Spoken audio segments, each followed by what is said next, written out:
Alguns meses depois de se tornar mãe, Priscila começou uma busca ardente por um amante, pelo qual, consequentemente, rompeu o seu casamento.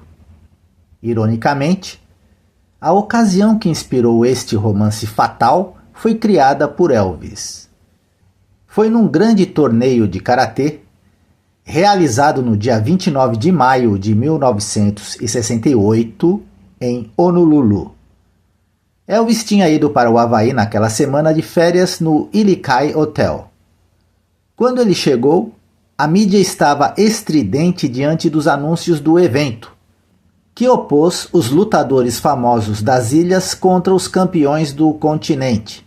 O patrocinador desta competição dramática foi um instrutor de karatê de Los Angeles de origem havaiana que Elvis tinha conhecido alguns anos antes em Beverly, Wilshire, Ed Parker. Apesar de ser totalmente fora da personalidade de Elvis Presley aparecer em eventos públicos, a perspectiva de ver tantos grandes lutadores em uma única noite superou a sua prudência habitual. Convocando Parker para o hotel, Elvis combinou de ir para o Centro Internacional Honolulu após as luzes da casa serem apagadas para que ele pudesse desfrutar dos combates em condições de conforto e segurança. Entre as estrelas do karatê que apareceram naquela noite estava Mike Stone. Stone, um havaiano nativo, filho de um pai branco, assemelhava-se aos cabelo afro, fazendo a saudação de punho comum aos atletas negros dos anos 60. Um cara de aparência arrogante, com um brilho assassino nos olhos, Stone é o estereótipo clássico das artes marciais. Nascido na ilha de Oahu, ele começou no karatê quando servia o exército. Dispensado em 1963, ele começou a treinar intensamente para competir.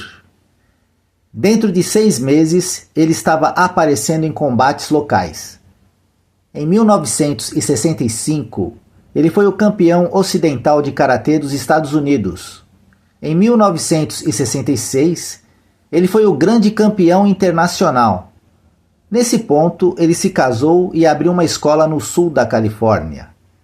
Embora oficialmente afastado, a perspectiva de uma viagem para o Havaí foi suficiente para atraí-lo de volta ao ringue. Stone mexeu de tal maneira com os nervos de Priscilla Presley que eles ficaram vibrando. Enquanto estava sentada no escuro assistindo o atleta de pele escura, cruamente apresentado no kimono branco, cortando e chutando seus oponentes em sua apresentação, ela decidiu impulsivamente que este era o homem que ela realmente queria. O próprio Stone, mais tarde, expressou admiração profunda. Qual mulher gostaria de trocar o grande Elvis Presley por um instrutor de karatê pobre, casado e não muito bonito? Se ele pudesse ter visto a si mesmo naquela noite através dos olhos de Priscilla, ele não se surpreenderia assim. O homem que ela viu tinha uma certa semelhança com Elvis. Ele usava um traje semelhante. O que aconteceu é que Mike Stone era uma realidade que Elvis Presley apenas aparentava. Stone era um homem autenticamente viril.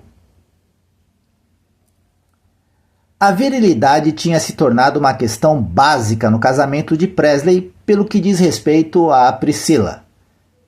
No instante que ela anunciou que estava grávida, Elvis parou de ter relações sexuais com ela. Agora que o bebê nasceu, Priscilla parecia tão encantadora como nunca.